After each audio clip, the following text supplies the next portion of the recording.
রবীন্দ্রনাথ ঠাকুর কলকাতার জোড়াসাঁকোর ঠাকুরপুরে জন্মগ্রহণ করেছিলেন, এটা তোমরা সকলেই জানো। আমাদের আজকে রবীন্দ্রনাথ ঠাকুরেরই পাঠ্যাংশ মানুষের দেবতা, এটাই আজকের বিষয়। যাই হোক, তার পিতা ছিলেন ধর্মগুরু দেবেন্দ্রনাথ ঠাকুর, রবীন্দ্রনাথ ঠাকুরের পিতা। মাতা ছিলেন সারদা দেবী, সারদা সুন্দরী দেবী। পিতা মাতার চতুর্থ সন্তান ছিলেন রবীন্দ্রনাথ ঠাকুর। জোড়াসাঁকোর ঠাকুর পরিবার ছিল ব্রহ্ম আদি ধর্মের মতবাদের পক্ষ। 1875 সালে 14 বছর বয়সে রবীন্দ্রনাথ ঠাকুরের মাতৃবিয়োগ ঘটেছিল। তারপর পিতা দেবেন্দ্রনাথ দেশভ্রমণে গেছেন, অধিকাংশ সময় কলকাতার বাইরে থাকতেন। ধন্যাঢ্য পরিবারের সন্তান হয়ে রবীন্দ্রনাথের ছেলেবেলা কাটিয়েছিল ভৃত্যদের অনুশাসন। শৈশবে কিন্তু বিদ্যালয় শিক্ষা তার আগ্রহী না থাকার জন্য বাড়িতে গৃহ শিক্ষকদেরকে তার শিক্ষার ব্যবস্থা করা হয়েছে। ছেলেবেলায় জোড়াসাঁকোর বাড়িতে কিংবা বোলপুর অথবা পানিহাটির বাগান বাড়িতে প্রাকৃতিক পরিবেশের মধ্যে থাকতে বেশি থাকতে এবং বেড়াতে বেশি স্বাচ্ছন্দ্য বোধ করতেন রবীন্দ্রনাথ। 1873 সালে 11 বছর বয়সে যখন রবীন্দ্রনাথের উপনয়ন অনুষ্ঠিত হয়, তারপর তিনি কয়েক মাসের জন্য পিতার সঙ্গে দেশ ভ্রমণে বেরিয়েছিলেন। প্রথমে শান্তিনিকেতন, তারপর পাঞ্জাবের অমৃতসরে কিছুকাল কাটিয়েছিলেন। তারপর ওইখান থেকে চলে গেছিলেন হিমাচল প্রদেশের ডালহৌসি। সেখানেই পিতার কাছে সংস্কৃত, ব্যাকরণ, ইংরাজি, জ্যোতির্বিজ্ঞান, বিজ্ঞান, সাধারণ বিজ্ঞান, ইতিহাসের নিয়মিত পাঠ করতে থাকেন। তাকে দেবেন্দ্রনাথ ঠাকুর তার বিভিন্ন ব্যক্তিত্বের জীবনী নিয়েও, বিশেষ করে কালিদাস রচিত ধ্রুপদী সংস্কৃত কাব্য নাটক এবং উপনিষদ পাঠক উৎসাহিত করেছিলেন। 1877 সালে ভারতীয় পত্রিকায় তরুণ রবীন্দ্রনাথের কয়েকটি গুরুত্বপূর্ণ রচনা প্রকাশিত হয়। তার মধ্যে কি ছিল? মাইকেল মধুসূদন দত্তের মেঘনাদ বধ কাব্যের সমালোচনা তিনি করেছিলেন। ভানুসিংহ ঠাকুরের পদ্মাবলী এবং ভিখারিণী এবং করুণা নামে দুটি গল্প। এর মধ্যে ভানুসিংহ ঠাকুরের পদাবলী বিশেষভাবে উল্লেখযোগ্য। এই কবিতাগুলো রাধাকৃষ্ণ বিষয়ক পদাবলী অনুপানে ভানুসিংহ ভূমিকায় রচিত। যার ভিখারিণী গল্পটি তার ছিল প্রথম ছোট গল্প, যেটা 1877 সালে প্রকাশিত হয়। 1878 সালে রবীন্দ্রনাথের প্রথম কাব্যগ্রন্থ কবি কাহিনী মুদ্রিত গ্রন্থ। আর তাছাড়া রচনা করেছিলেন সন্ধ্যা সঙ্গীত কাব্যগ্রন্থটি। রবীন্দ্রনাথের বিখ্যাত কবিতা নির্ঝর সম্যবঙ্গ এই সন্ধ্যা সঙ্গীত কাব্যগ্রন্থটি কিন্তু অন্তর্গত। যাই হোক, তার পরবর্তীকালে ব্যারিস্টার করার জন্য তিনি ইংল্যান্ডে গিয়েছিলেন। তারপর ইউনিভার্সিটি কলেজ লন্ডনে আইনি বিদ্যা নিয়েও পড়াশোনা করেছিলেন। তারপর সাহিত্য চর্চা আকর্ষণে সেই পড়াশোনা শেষ করতে পারেননি। তখন শেক্সপিয়ার এবং অন্যান্য ইংরেজ সাহিত্যিকদের রচনার সঙ্গে রবীন্দ্রনাথের বিশেষ পরিচয় হয়। সেগুলো তাদের মনোযোগ সহকারে সেই পাঠ করেছিল। তারপরে ইংল্যান্ডের ভাষার অভিজ্ঞতার পরে তিনি ভারতীয় পত্রিকায় পত্রাকারে পাঠাতেন জ্যেষ্ঠ ভাতা দ্বিজেন্দ্রনাথ ঠাকুরের কাছে। যাই হোক, সেগুলো প্রকাশিত হতো।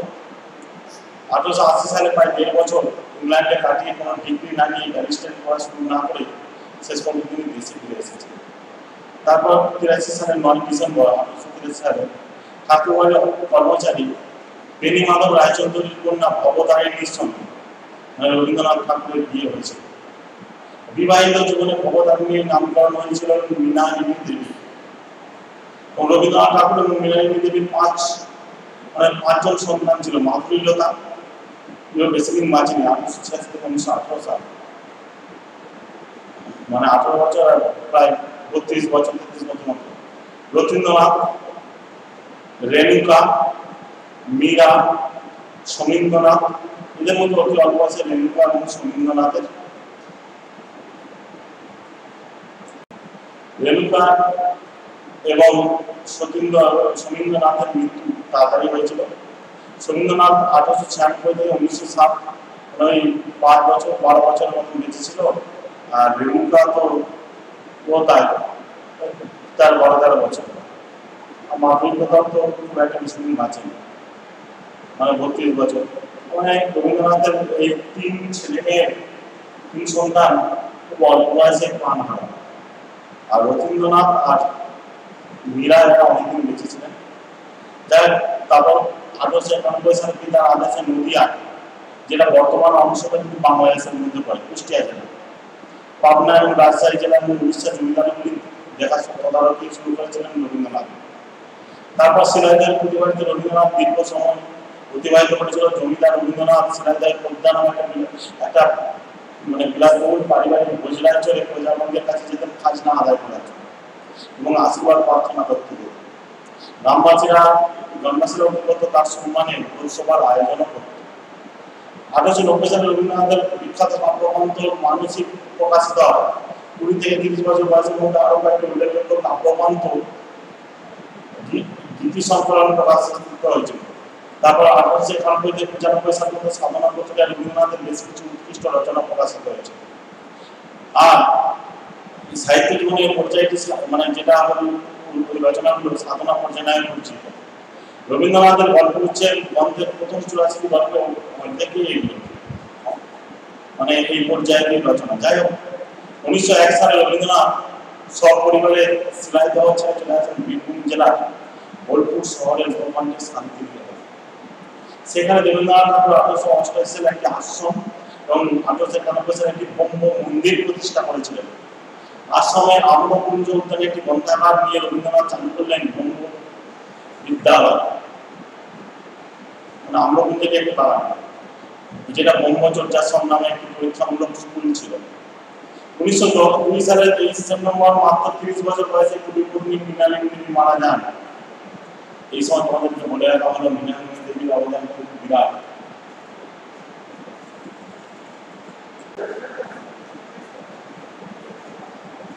যাই হোক, মৃণালিনী দেবী রবির আলোয় আলোকিত হতে পারেনি। তিনি একজন মহিষী মহিলা ছিলেন। যখন শান্তিনিকেতন তৈরি হয় রবীন্দ্রনাথ ঠাকুরের, তখন কিন্তু রবীন্দ্রনাথ ঠাকুরের প্রচুর অর্থাভাব দেখা যায়। সেই সময় মৃণালিনী দেবী কিন্তু তার সমস্ত মানে অলঙ্কার রবীন্দ্রনাথ ঠাকুরের কাছে সমর্পণ করেছিলেন, যাতে মানে শিক্ষার আলোয় আলোকিত হোক এবং কবির ইচ্ছা মানে কবির মনোবাসনা পূর্ণ। যাই হোক, এর মধ্যে রবীন্দ্রনাথ ঠাকুর 1905 খ্রিস্টাব্দে বঙ্গবন্ধু বিরোধী স্বদেশী আন্দোলনে জড়িয়ে পড়েছিল। তারপর রবীন্দ্রনাথ ঠাকুর জ্যেষ্ঠ পুত্র লক্ষ্মীনাথ ঠাকুরকে মার্কিন যুক্তরাষ্ট্রে পাঠিয়েছিল কৃষি এবং গোপালন বিদ্যা শেখার জন্য। তারপর 1907 সালে তার ছোট জামাই নগেন্দ্রনাথ গঙ্গোপাধ্যায়কে কৃষি বিজ্ঞান শেখার জন্য মার্কিন যুক্তরাষ্ট্রে পাঠিয়েছিলেন রবীন্দ্রনাথ ঠাকুর। তারপর শান্তিনিকেতনে ব্রহ্ম বিদ্যালয়ের অর্থ সংকট হয়ে ওঠে। সে সময় পুত্র জামাতার বিদেশে পড়াশোনা ব্যয়ভারও রবীন্দ্রনাথকে বহন করতে হতো। সেই সময় বললাম যে মৃণালিনী দেবীর সমস্ত মানে গয়না এবং যে পুরীতে যে তাদের বসত বাড়ি হয়েছিল সেটাও বিক্রি করে দিয়েছে। যাই হোক, 1910 সালে তার বিখ্যাত কাব্যগ্রন্থ গীতাঞ্জলি প্রকাশিত হয়েছিল এবং কাব্যগ্রন্থ ইংরেজি অনুবাদের জন্য সুইডিশ একাডেমি রবীন্দ্রনাথকে কি করলো সাহিত্য নোবেল পুরস্কার হিসেবে প্রদান করেছিল।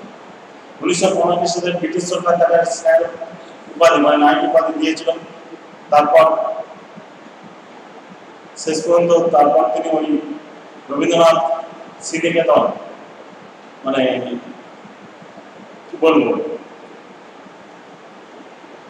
একটা চিকিৎসা সুব্যবস্থা করার জন্য গ্রামবাসীদের স্বাস্থ্য সচেতনতা বৃদ্ধি করার জন্য 1923 সালে রবীন্দ্রনাথ শ্রীনিকেতন যেটা শান্তিনিকেতনে কয়েকজন শিক্ষক এবং ছাত্রের সহায়তায় একটা পরিবেশ সংগঠন কেন্দ্র তৈরি করেছিল, যেটা নাম রেখেছিল শ্রীনিকেতন। শ্রীনিকেতন ছিল মহাত্মা গান্ধী এবং গান্ধীর প্রতি এবং প্রতিবাদ সর্বস্ব স্বরাজ আন্দোলনের একটি বিকল্প ব্যবস্থা। রবীন্দ্রনাথ এবং গান্ধীর আন্দোলনের পন্থা বিরোধী, গান্ধীর আন্দোলন কিন্তু গান্ধীজি যে পন্থায় ছিলেন তার বিরোধী ছিলেন ঠিক কথায়, কিন্তু পরবর্তীকালে দেশ ও বিদেশের একাধিক বিশেষজ্ঞ দাতা এবং অন্যান্য পদাধিকারীরা শ্রীনিকেতনের জন্য আর্থিক এবং অন্যান্য সাহায্য পাঠিয়েছিলেন। 1930 সালের মানে দশকের প্রথম ভাগে একাধিক বক্তৃতা, গান এবং কবিতায় রবীন্দ্রনাথের ভারতীয় সমাজের বন্যা সম্প্রদায় এবং অস্পৃশ্যতার তীব্র সমালোচনাও করেছিলেন। শেষ জীবনে রবীন্দ্রনাথের মোট 50টি গ্রন্থ মানে প্রকাশিত হয়। জীবনের শেষ মানে সময় ধর্মীয় গোলামি এবং কুসংস্কারের বিরুদ্ধে তীব্র প্রতিক্রিয়াও জানিয়েছিলেন। কিন্তু সে সময় বিহারে ভূমিকম্পে শতাধিক মানুষের মৃত্যুকে গান্ধীজি ঈশ্বরের রোষ বলে অভিহিত করলেও রবীন্দ্রনাথ গান্ধীজির এই বক্তব্যকে অবৈজ্ঞানিক বলে চিহ্নিত করেছিলেন এবং তার সমালোচনা করেছিলেন। যাই হোক, কলকাতার সাধারণ মানুষের আর্থিক দুরবস্থা এবং ব্রিটিশ বাংলা ভাষার দ্রুত আর্থসামাজিক অবক্ষয় তাকে বিশেষভাবে বিচলিত করেছিল। আর জীবনের শেষ 4 বছর ছিল তার ধারাবাহিক শারীরিক অসুস্থতার সময়। মানে এই সময় যখন শেষ সময় তাকে যখন অসুস্থ হওয়ার পর যখন আর সেরে উঠতে পারেনি, সেই সময় রবীন্দ্রনাথের রবীন্দ্রনাথকে যখন ইয়ে থেকে আনা হচ্ছে, শান্তিনিকেতন থেকে আনা হচ্ছে, তখন কিন্তু বারবার সে পিছন ফিরে শান্তিনিকেতনকে তিনি দেখতে যাবেন যে আর তিনি ফিরে আসতে পারবেন না পারবেন এই কথা তিনি আর বুঝতে পারেন। তারপর বড় বড় ডাক্তার তৎকালীন সময় বিধান রায় কিন্তু তার চিকিৎসা করেছিলেন। আর শেষ পর্যন্ত দীর্ঘ রোগের পর মানে আমাদের এই কবি বিশ্বকবি 1941 খ্রিস্টাব্দে জোড়াসাঁকোতে নিজ বাসভবনে শেষ নিঃশ্বাস ত্যাগেন। তখনকার কোনো মিডিয়া থাকেনি, কোনো প্রচার থাকেনি, তা সত্ত্বেও রবীন্দ্রনাথ ঠাকুরের শেষ যাত্রায় লক্ষাধিক মানুষের সমাগম ঘটেছিল। এত বড় একজন কবি, মানে মানুষের ভালোবাসা ছিল এনার প্রতি, এত মানুষ এনার উপরে এত শ্রদ্ধাশীল ছিলেন যে শেষ জীবনে মানে বহু মানুষ তার এই শেষ যাত্রার সঙ্গী হয়েছিল। যাই হোক, সে রবীন্দ্রনাথ ঠাকুরের মানসিক দেবতা আমাদের পাঠ্যাংশটি আছে মানে বলা হবে কি এই পাঠ্যাংশটি। কমলা বলে একটি মেয়েকে তিনি তুলে দিচ্ছেন, সে সুন্দরী ছিল, বাবা মারা গিয়েছিল, সে সেই সঙ্গে বিদায় নিয়ে মানে সেই সঙ্গে সেও বিদায় নিলে পরিবার মানে মানে নিশ্চিত হয়ে যায়। বাবা মারা যাওয়ার পর কিন্তু তা হলো না, কাকা বংশী তাকে বেশ পছন্দ ছোটবেলাতেই ভালোবেসেছে এবং তাকে পালন করে এসেছে। কিন্তু কার কি প্রতিবেশীদের কাছে বলতো, দেখ তো ভাই মা বাবাকে রেখে চলে গেল, কেবল আমাদের মাথায় সর্বনাশ আছে, মানে তাকে বোঝা হিসেবে মনে করেছিল। যাই হোক, আমাদের এই ছেলেপিলে হওয়া তার মাঝখানে সর্বনাশের মশাল জ্বালিয়ে রেখেছে। বলছে চারদিকে কেবল দুষ্ট লোকের দৃষ্টি এসে পড়ে, ওকে তো একলা ওকে নিয়ে আমার ভয়াডুবি হয়, সেই ভয়ে আমার ঘুম হয়নি। যাই হোক, শেষ পর্যন্ত বিয়ের সম্বন্ধ এলো, ধুমধাম করে বিয়ে মানে মধ্যে হাত তো ওকে লুকিয়ে রাখা চলবে না, কথা বলতে। সেই জন্য আমি এমন করে পাত্র সন্ধান করি যারা মেয়েকে রক্ষা করতে পারে। সেখানে পরমানন্দ সেটের মৃত ছেলের সঙ্গে তার বিয়েটি হয়েছে, অনেক টাকা তহবিল চেপে আছে, ব্রাহ্মণে তার চিহ্ন পাওয়া যাবে না। যাই হোক, ছেলেটি শৌখিন ছিল, বাজ পাখি উড়িয়ে যুবকের বুলবুলির লড়াই দিয়ে খুব মানে বুক ঠুকে টাকা আবার পয়সা করেছিল এবং নিজের সম্পদের গর্ব ছিল তার। মোটা মোটা বোঝাপড়ি পানোয়ান ছিল, বিখ্যাত আইডিয়া ছিল তার কাছে। সে বলে বেড়াতো সমস্ত তোল্লাটে কোনো ভূমিপতির পুত্র আছে যে ওর গায়ে হাত দিতে পারে। মেয়েদের সম্বন্ধে সে ছেলেকে একটু বেশি সন্দেহ হয়, বললাম যে তার এক স্ত্রী আছে, এক নবীন বয়সের সন্ধানেও সে ফিরছে। কমলার মানে কথা তার কানে উঠেছিল। সে বংশ খুব ধনী এবং খুব প্রবল, ওকে ঘরে নেবে এই হলো তাদের পণ। কমলা ঠিক হলো টাকাও নেই, আমাকে কোথায় ভাসিয়ে দিচ্ছ, তোমাকে রক্ষা করবার শক্তি থাকলে চিরদিন তোমাকে বুকে আঁকড়ে রাখতেন। জানো তো মা, বিবাহের সম্বন্ধে যখন হলো তখন ছেলেটি খুব নিয়ে এলো, আসলে বাজনা বাদ দিন তো অন্ত ছিল না। টাকা হাত জোর করে বললো, বাবাজি এত ধুমধাম করা ভালো হচ্ছে না, সময় কিন্তু খারাপ। শুনে সে ভগ্নিপতি পুত্রদের পাসপোর্টটা করে বললো, দেখা যাবে কেমন সে গেছে।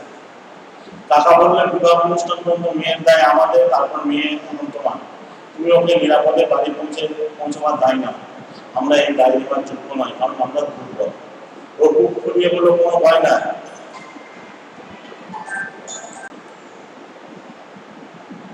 যাই হোক, ভোজপুরি দাঁড়ানো বোট চারা দিয়ে দাঁড়ানো সব লাঠি হাতে কন্যা নিয়ে চলল বিখ্যাত মাঠের মধ্যে। সেখানে মধু মোল্লা ছিল ডাকাতদের শ্রদ্ধা। সে তার দলবল নিয়ে রাত্রি যখন বিপদ হবে মশাই যদি হাত দিয়ে এসে পড়লো, তখন ভোজপুরিদের বড় কেউ বাকি রইল না। মধু মোল্লা বিখ্যাত ডাকাত, তার হাতে লাঠি করলে আর পরিত্যাগ নেই। কমলা বয়স যুক্তরাজ্যের জন্মমন্ত্রী যুক্তরাজ্যের আমার পিছন থেকে দাঁড়ানো বৃদ্ধ কবির খান। তাকে সবাই পয়গম্বরের মতন ভক্তি করত। কবির সোজা দাঁড়িয়ে বলে, বাবা বাবা সকল দোকান যাও, আমি কবির খান। ডাকালা বলে, ফাঁস হয়, আপনাকে তো কিছু বলতে পারবো না, কিন্তু আমাদের ব্যবসা আপনি মাটি করলেন কেন? যাই হোক, তাদের বন্ধ দিতেই হলো। কবির মোল্লা এসে মনে করলো, তুমি আমার কন্যা, তোমার কোনো ভয় নেই, এখন এই বিপদের জায়গা থেকে চলো আমার ঘরে। কমলা অত্যন্ত সংকুচিত হলো। অভির বলে, বুঝেছি তুমি হিন্দু ব্রাহ্মণের মেয়ে, মুসলমান বলে যেতে তোমার সংকোচ হচ্ছে। তো একটা কথা মনে রাখো, যারা যথার্থ মুসলমান, যারা তারা ধর্মনিষ্ঠ ব্রাহ্মণকেও সম্মান করে। আমার ঘরে তুমি হিন্দু বাড়ির মেয়ের মতনই থাকবে। আমার নাম কবির খান, আমার বাড়ি খুব কাছে, তুমি চলো, আমি তোমাকে নিরাপদে সেখানে রেখে দেবো। কমলা কিছুতেই যেতে চাইল না, কারণ দেখে অভিভাবক দেখো আমি বেঁচে থাকতে এই তোমরাটা কেউ নিয়ে যে তোমার ধর্মে হাত দিতে পারো, তুমি এসো আমার সঙ্গে ভয় পাও না। সে কমলাকে নিয়ে গেল বাড়িতে, আসছে সে মুসলমান বাড়িতে ৮ মহলা, বাড়িতে ১ মহল আছে শিবের মন্দির আর হিন্দুয়ানি সমস্ত ব্যবস্থা। এক হিন্দু ব্রাহ্মণের কাছে বললো, মা হিন্দু ঘরের মতন এই জায়গা তুমি জানো, তোমার জাত রক্ষা হবে। কমলা কাজে বললো, দয়া করে তাকে খবর দাও, তুমি নিয়ে যাবে। কবির বললো, বাছা ভুল করছো, আজ তোমার বাড়িতে কেউ তোমাকে কিনে নেবে না, তোমাকে পথের মধ্যে কিনে দিয়ে যাবে, না হয় একবার পরীক্ষা করে যাবে। তখন অভিজ্ঞতা কমলাকে তার টাকা ঠিক দরিবাবুকে বুঝতে বললো, আমি এখানে অপেক্ষা করে রইলাম, বাড়ির ভিতরে গিয়ে টাকা করা যদি তোমার বলে টাকা মানে তুমি আমাকে ত্যাগ করো না। টাকা দুই চোখে জল করতে লাগবে, সে সময় কাকে এসে তাকে দূর করলো, বললো আলোকে দূর করে দাও, সর্বনাশী বেজাতের ঘর থেকে ফিরে এসেছে আর লজ্জা নাই। টাকা বলে উপায় নেই মা, আমাদের যে হিন্দু ঘর এখানে তোমার কেউ ফিরে নেবে না, মাঝের থেকে আমাদের যাতে যাবে। সে মাথায় হেঁটে করে রইল কমলা কিছুক্ষণ, তারপর আস্তে আস্তে সে খিড়কি দরজা পার হয়ে কবিরের সঙ্গে চলে গেল। চিরদিনের মতন বন্ধ হলো তার টাকা, মানে ঘরে ফেরাতে পারবে। এখানেই কবি বলতে চেয়েছেন যে যদি বাবা মায়ের সঙ্গে যদি মেয়েটাও চলে যেত তাহলে এরকম সর্বনাশ হতো না। যাই হোক, কমলা তাদের ভাই যা করেছেন নিজের বাড়িতে কোনোদিনও পেত না, সেখানে কাকে তাকে দুচ্ছায় করতো, দৌড়ে ছুটি, সে অরক্ষী, সে সর্বনাশী, সে তাদের দুর্ভাগ করে নিয়েছে, মানে সে মূল্যেই তবে বংশ উদ্ধার হবে। তার কাকা তাকে লুকিয়ে মাঝে মাঝে কাপড় চোপড় কিছু দিতেন, কাকুর ভাই সেটা গোপন করতে হতো। এখানে এসে সে যেন মহিষীর পথ পেল, সেখানে তাকে আদর যত্ন সবই করলো, চারদিকে দাস দাসী সবাই হিন্দু ঘরের ছিল। সে অভিজ্ঞতাকে বলে, বাবা আমার ধর্ম নেই, আমি যাকে ভালোবাসি সেই ভগবানই আমার ধর্ম। যে ধর্ম চিরদিন আমাকে জীবনের সব ভালোবাসা থেকে বঞ্চিত করেছে, অবজ্ঞার আস্তাকুলের পাশে আমাকে ফেলে রেখে দিয়েছে, সে ধর্মের মধ্যে আমি দেবতার প্রসন্নতা কোনোদিনও দেখতে পারিনি। সেখানে দেবতা আমাকে প্রতিদিন অপমানিত করেছে, সে কথা আজও বুঝতে পারিনি।